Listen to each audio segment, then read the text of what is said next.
Investment advice offered through Stratus Wealth Advisors, LLC, a registered investment advisor, DBA True North Wealth Partners. The opinions voiced in this material are for general information only and are not intended to provide specific advice or recommendations for any individual. All performance referenced is historical and is no guarantee of future results. True North Wealth Partners and Stratus Wealth Advisors do not make any guarantee or other promise as to the results that may be obtained from this. Investing involves risk, including loss of principal, and no strategy assures success or protects against loss. Vantage Point with True North Wealth Partners is for our clients and those wanting to learn more about what's really going on within the markets and economy, as well as overall financial planning topics.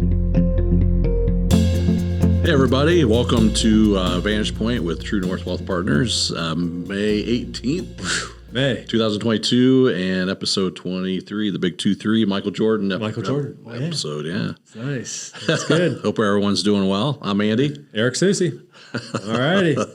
Speaking of Michael Jordan, you just threw a thing in. So my NASCAR race, Kurt Busch, 45 car. Oh no. Oh yeah, here we go. Won Sunday in Kansas. And it was all Michael Jordan with the air on the front of the hood of the car. It was beautiful. Jordan did a tweet out on Sunday night to Kurt, says, way to go, man. They call him the GOAT, greatest of all time. It's great. So he must be a sponsor. He's a sponsor. Him and Denny Hamlin own the team. Denny Hamlin, 11 car, was crying. It's beautiful. So, yeah, I can talk cars. I can talk Indy, Formula, whatever you want to know. That's under the hood. So, moving on. I know. Right? Get my racing buddies together. Yeah. Oh, speaking of one last thing. We got a trip. We're going to Bristol, baby. So that's in September, all my racing crew. So we're making a road trip in September to Bristol. So that's our short track race. Never been, heard all about it. We cannot wait. It's going to be a night race too. All right. The Seuss will be loose. I will be loose, indeed. Anyway, sorry folks, but I had to went on a tangent. That's all right. So crazy. Crazy. Up and down, up and down. Yeah, big down day today. Yeah, big down day today. So, but don't worry, we got Friday options trading. So the institutional insiders will have to make it up. So there'll be expect a possible positive day on Friday. We'll see. It can go either way. But yeah, a lot of back and forth. Yep. Yeah. So how are we looking there? What's on the recovery tracker there? Things still opening up? Yeah. I mean, overall the economy slowing, right? But still heading in the right direction. Correct. So that's good. So to take some positives, right? Like, when you look at the market, you got to find where are the positives. That's right. So unemployment coming down, still participation rate going up, which is good. Businesses reopening. Still some issues, right, with retail. Yeah. 11.5 million jobs, most ever. So it's 2 for 1. 2 jobs open for every unemployed person. That's right. So, folks, there's plenty of work out there. Yeah, that's for sure. You're seeing wage growth, right? Yeah. Then you have small businesses get hit too, because right, like, hey, I have a small business and I can pay you. An employer or an employee, potential employee says, hey, you're only going to pay me 15. I can go to Walmart and get 20. That's the quit. That's why the quit rate is up high. Everyone's quitting their jobs, going to other firms. Yeah. And just to dovetail on that, so we've heard in earnings reports, just recently, Walmart, Target, Lowe's, others, TJ Maxx, so they're all getting haircut because of wage issues, inflation issues, so things that we've been following and monitoring all along this year. So last year as well. Yeah. It's coming home to roost. It's a mess. Inflation. Right, all that printing. M2 money supply. And then another $40 billion. Don't get me started. Folks, not good. So if this House passes, Senate passes, so we'll see. But final vote today. I think this is final vote. Okay, today or this week sometime. Yeah. Anyways, that's more cha-ching, adds to the problems. Yeah. Well, then they're talking about another relief bill for businesses, COVID business, relief for COVID businesses. I didn't hear that. Yeah. Are you freaking kidding me? Yeah, no. I wish Drives I was. Me nuts. Yeah, stop spending. Right? Stop it. Especially my kids. Whack. especially now. But. Oh my God, not good, folks. Yeah. Now we know November cannot come soon enough. Stop the madness. Gosh, darn Yeah. it. So some news happened this past week with crypto, right? Crypto.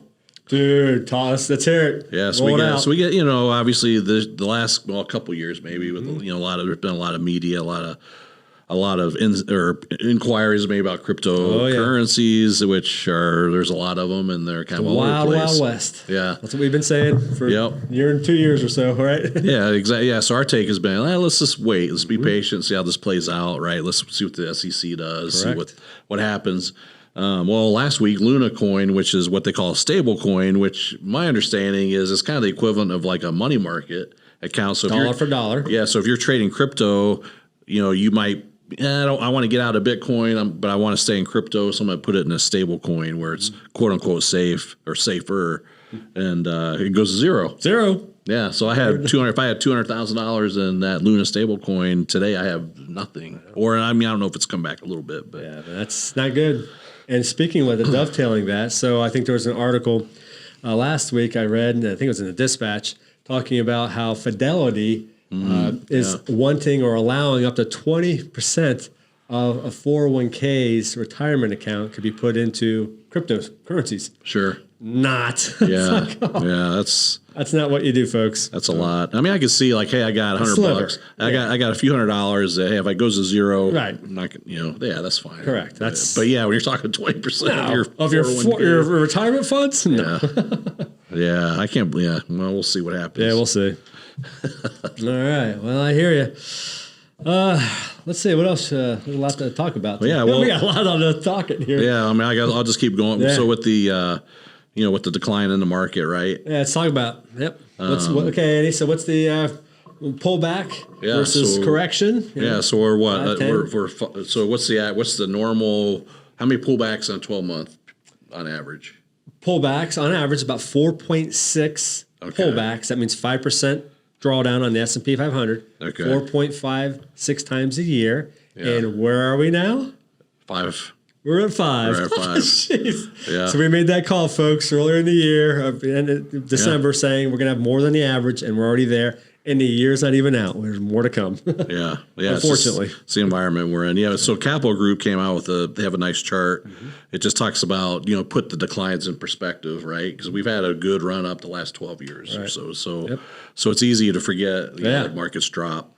So negative 5% or more happens about 3 times per year, and they last on average about 43 days. The last one was October 2021. So now 20% or more, which obviously that's a bigger drop, about once every 6 years, we would see a drop in the market and that lasts about 370 days. A year. Yeah, a little bit more than a year. And the last time that happened was March 2020. So that was the COVID drop. So the point being, I guess, is that as we know, markets go up and markets come down, and it's never fun when the markets are down, unfortunately. But it's just one of the risks of investing, and paper loss is not as bad as a real loss. So, and just continuing on with that processes. So, just a few other little tidbits with that. So, all right, now today's Wednesday. It's the 18th. Things are off today. So let's call it. The S&P will be off roughly over 17% after today's loss. Mm-hmm. Okay, fine. 20%, i.e. bear market. We're going to probably retest that 3,800 mark in the S&P, go lower. Certain thresholds that are there. There'll be bounces up and down. It is what it is. Good news. Well, some points of fact, I guess I'll put it that way. So the Bank of America just came out this week saying they did a survey of the fund families that are out there, and the fund managers are now sitting at the most cash since September 2001, 9/11. So they're sitting on the most cash since 9/11. Incredible. And luckily, at least we here at True North Wealth Partners, we have over $34 million in cash. So we've raised cash all along throughout the year, January all the way through. So it's been, we're a part of that, and we try to front run the economy, the markets as best we can, position the portfolios like we have been doing, actively moving things around, and more action still to come. So is what it is. But we just want to throw that fact out there. And let's just talk about the S&P 500. So a lot of firms, our GDP nowcasts, things of that nature, whether it's Argus, Hedgeye, Goldman Sachs, Schwab, it doesn't matter who we, First Trust. Anyway, so I'm just going to rattle off last week. First Trust came out, lowered the S&P year-end target. Now it's 4,900. Okay. Let's start out. Where do we start the year? January 1st, 2022, the S&P was 4,766. So let's just call it around at 4,800 to make it simple. But 4,766 is where we started the year. Okay, First Trust is now saying, okay, 4,900. BMO yesterday came out, said we're going to decrease their target to 4,800. It's funny how they like to use round numbers. Yeah, right. But 4,800. Yeah. Goldman on 5/16 came out, lowered it to 4,300. I couldn't believe that. I had that. Yeah. Which that'd be obviously a negative year. Negative year. Yeah. Right. I'm like, really? I mean, okay. So that's, so I'm just giving you updates as we get them in. So things, you have to map it, track it, and adjust. And that's what all fund firms do it as well. So I just wanted to throw out that latest. Some other stats, fear greed index got as low as 6 last week. Right now it's 13. Yeah, it's come down a little bit. I just when I looked at it. The VIX volatility index, remember the F bucket. Okay, if anything's over 30, well, today we're at 30. So we'll be seeing, based on my calls just recently, we'll be going up to 36, 38 is what is anticipated. Average trading volume is now 4.9 billion trades, so we're up 10%, roughly from last year's trading volume on average, year to date, where we're at. So I just wanted to just throw out some of those quick stats on where things are situated. Yeah. I think the most frustrating thing's been like on the fixed income side, right? Yes. Especially like, for our clients who we have diversified portfolios, we got stocks, bonds, it's like, okay, I can get stocks being volatile. Bonds, you think, we had positioning well, short duration, high quality corporates.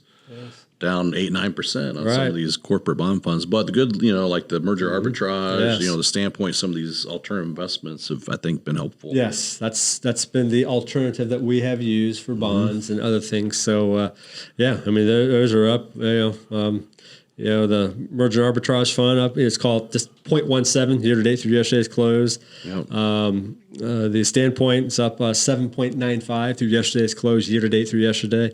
Active management. Active management. Yeah, commodities, managed futures, options, things of that nature. So that's why we shifted and made that call end of last year into this year. So we're ahead of it as best we can. And then another interesting fact too, I was on a call, I guess it was yesterday, right? Yeah, 5/17. So I'm on 2 to 3 calls a day, it seems like. Anyways, NDR, Ned Davis Research, one of our research partners, and Spider. So shout out to Jamie. Thanks. There's Spider Lady. Yeah, that's right. Yeah, she's great. ETFs there. But anyways, there's now $4 trillion, over $4 trillion in ETFs. Okay, so that has now surpassed active, just regular traditional mutual funds, I should say. Yeah. And there's over 1,300 U.S. domestic ETFs, over 1,300. So just a few little, that's been growing.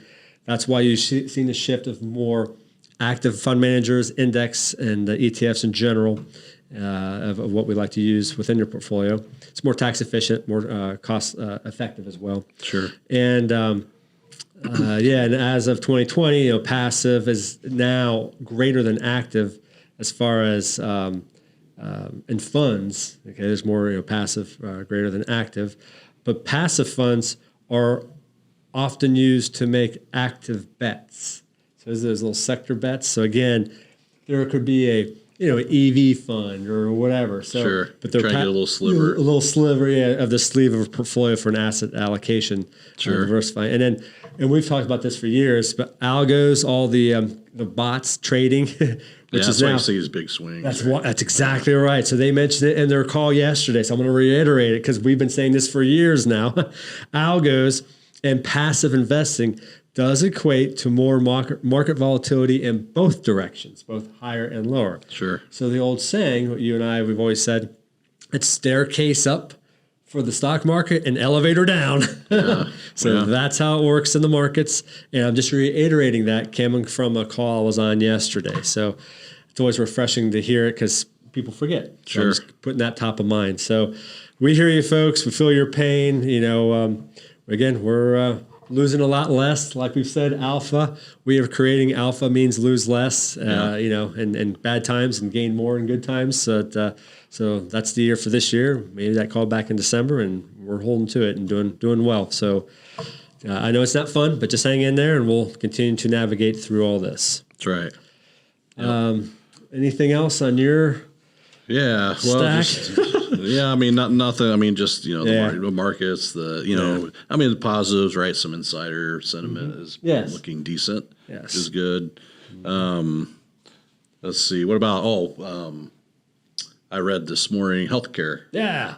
Right? Okay. So kind of shifting gears into some planning aspect, right? Yes. So what's the average? You know what the average couple retiring last year spent on? Would have spent on healthcare, just regular healthcare? I knew it was like 280 in that range, but I think it's a lot higher. But go ahead, give me the latest. Yep. So 315,000. 315. Oh my gosh. Yeah. So that's the average. If a 65 years of age retires in 2022, the anticipated cost throughout their entire retirement just on basic healthcare, not long-term care. Not long-term care, right? It'd be about 315,000. That's incredible. And who does that study? It's Fidelity. Is it still Fidelity? Okay, I wasn't sure. Fidelity. It was on CNBC's website. Okay, nice. Yeah, and that is good. In our planning, right? Like we don't know how much those costs are going to inflate and go up, and so we always go high. Like on a lot of our plans, I mean, we're double that. Yeah. So it's good. So we get a good reading, like we know, just buffer in a portfolio, which is what you want to see. Turtle versus the hare. We're always cautious. That's right. That's how we operate around here. Yep.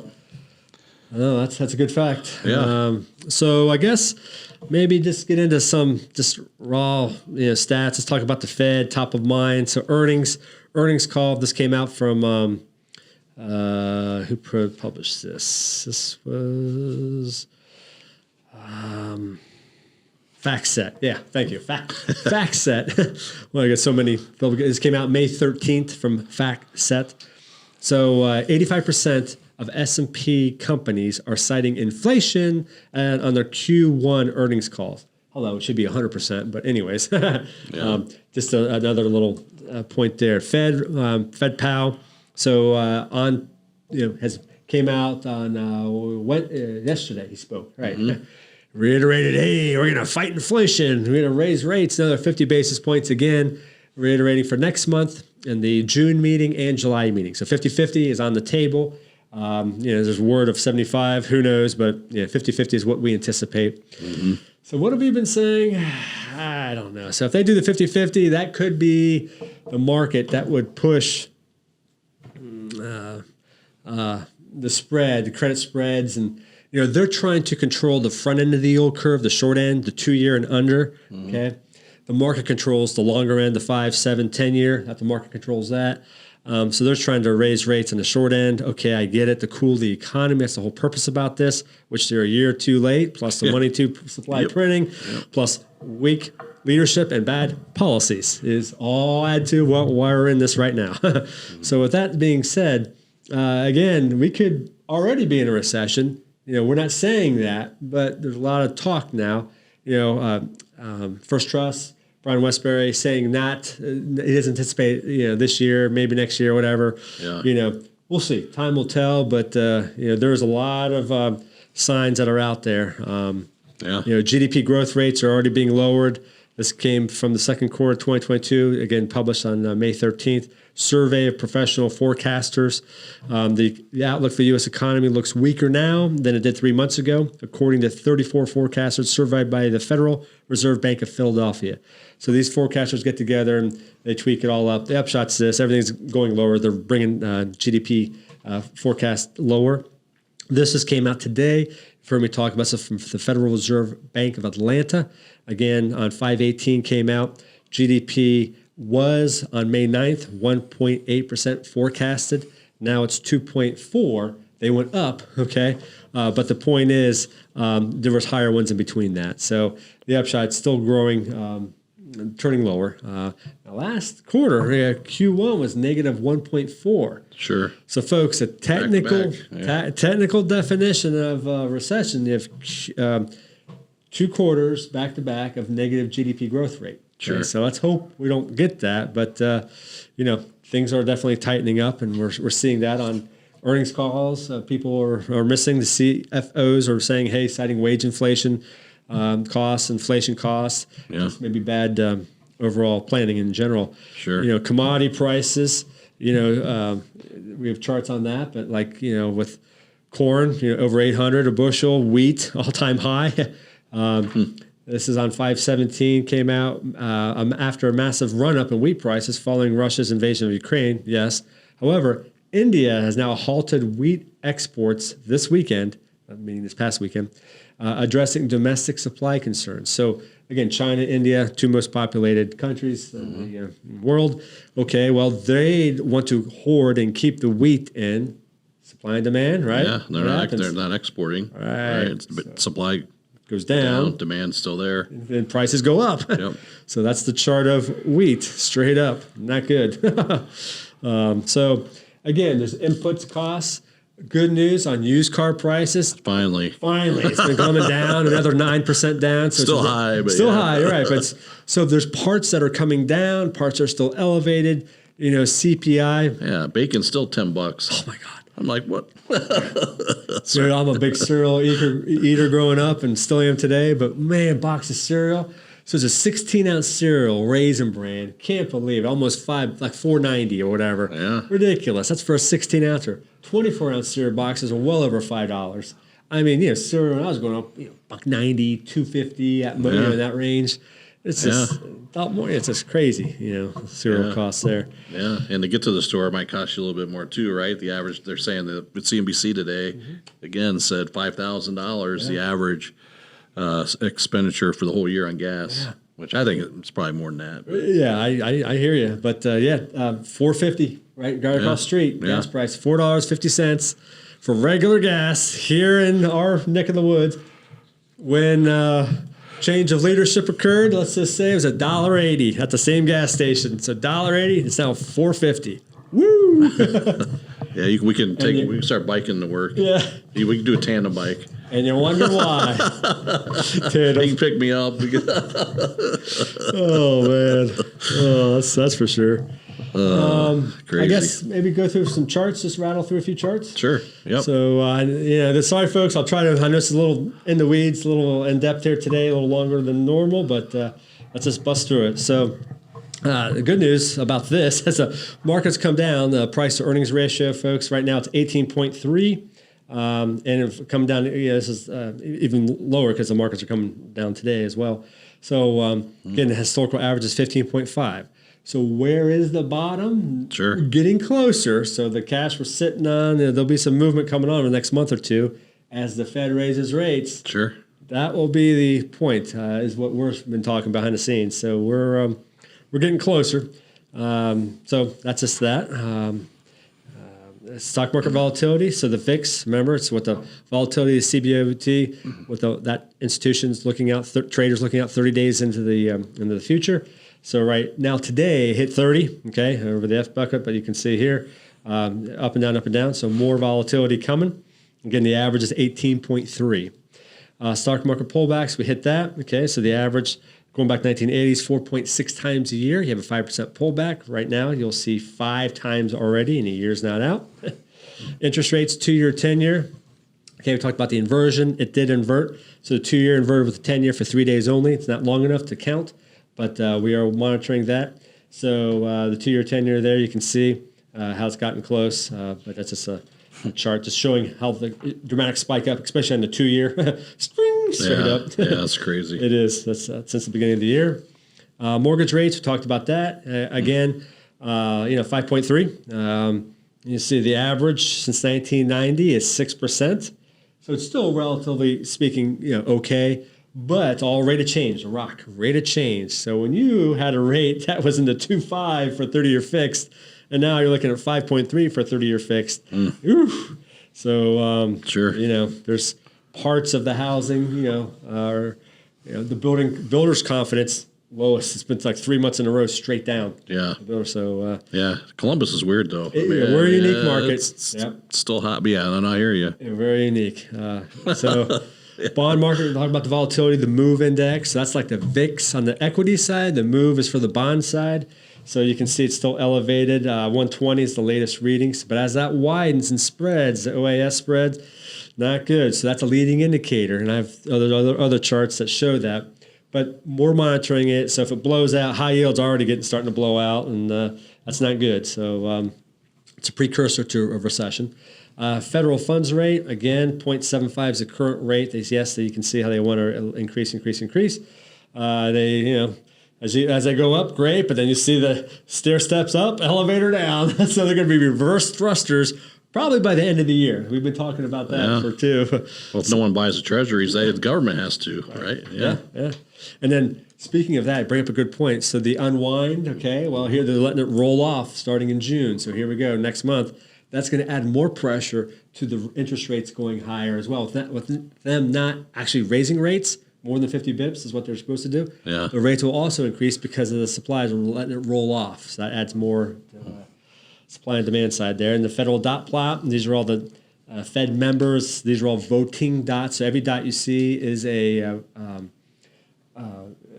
what they anticipate looking out as voting. So you can just sort of see where they're at. Some are much higher. One guy's an outlier or girl is an outlier there. But the point is directional is up.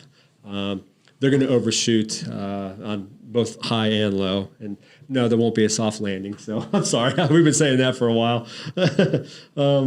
GDP nowcast, as you can see, it's negative 1.4% for Q1.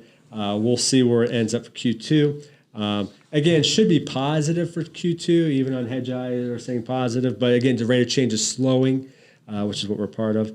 Consumer spending, again, big drop off. So all the stimmy money, great times. Okay, over with. Party's over. So forget all that. That's done. Unless, like you talked about, if they try to pass and give more money out again. Oh, small businesses. Yeah, I don't think it's going to. I hope not. Even it's just ridiculous. So yeah, you can see the rate of change there. So that's why people are starting to turn in a little bit here. CPI, we talked about that.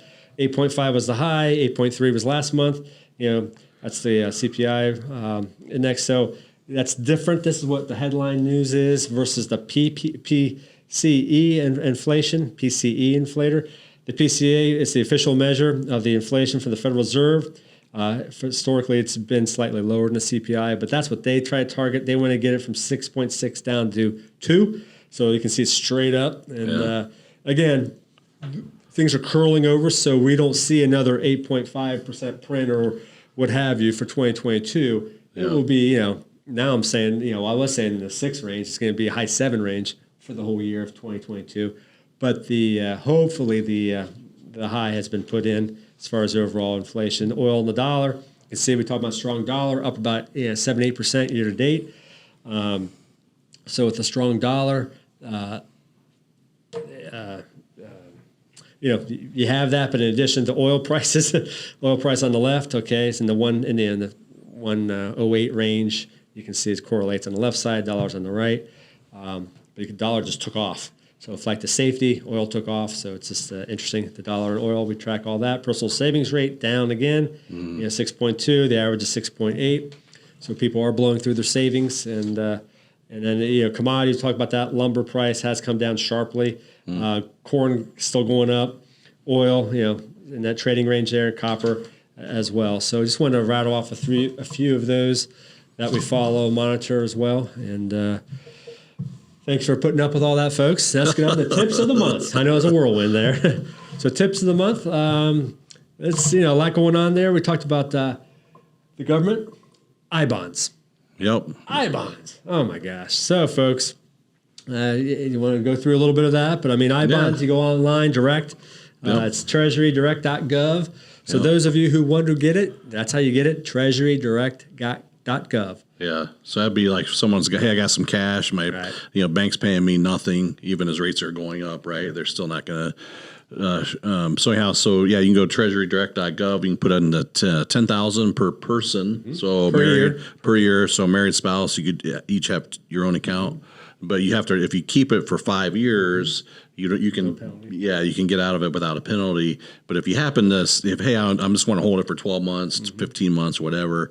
you pay 3 months interest, which even if you did that, you're still going to make more than what you're going to get at the bank. So, and it's guaranteed by the government, so there's no risk. No, that's good, and that's the gist of it. Is state and local income tax free. So that's the benefit of that. Yep, just pay Fed tax. Yeah, so just to put a little more color to it. So yes, the I bonds, it's two indexes. So there's two components of it, I should say. So there's the fixed rate, which is pretty much zero, and inflationary rate, which is tied to the CPI. So the Treasury Department each May, which is now, that's why we're talking about it, and in November. So it really hasn't been a big thing until now. Sure. So that's why we want to bring it to your attention. So, it is, if you have extra cash looking for something to do, okay, just know there is, you have to hold it for at least a year. So it's a 1 year give up. So you're locking away for a year.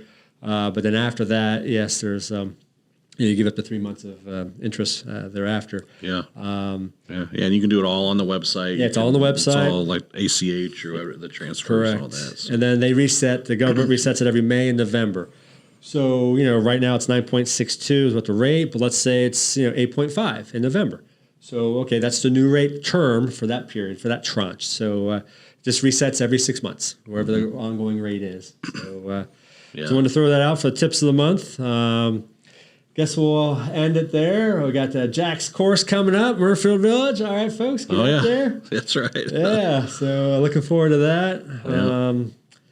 And I guess that's it. So hang in there. I know it's been trying times, and we'll continue to actively monitor and make tweaks. And, we're available as necessary. Yes. We're around. So email, and then you'll hear from us, and we'll go from there. Enjoy. Happy spring. Yep. You guys take care. Stay See you well. next time. Thank you. Enjoy. Thank you. You can reach this episode on our website at mytruenorthwp.com, by other podcast venue sites, or by calling us at 614-929-2715. Also, feel free to share this episode with friends and family and sign up for our weekly email market updates via our website. Special thanks to our producer Nathan, as we will be producing these episodes on a monthly basis. Investment advice offered through Stratus Wealth Advisors, LLC, a registered investment advisor, DBA True North Wealth Partners. The opinions voiced in this material are for general information only and are not intended to provide specific advice or recommendations for any individual. All performance referenced is historical and is no guarantee of future results. True North Wealth Partners and Stratus Wealth Advisors do not make any guarantee or other promise as to the results that may be obtained from this. Investing involves risk, including loss of principal, and no strategy assures success or protects against loss.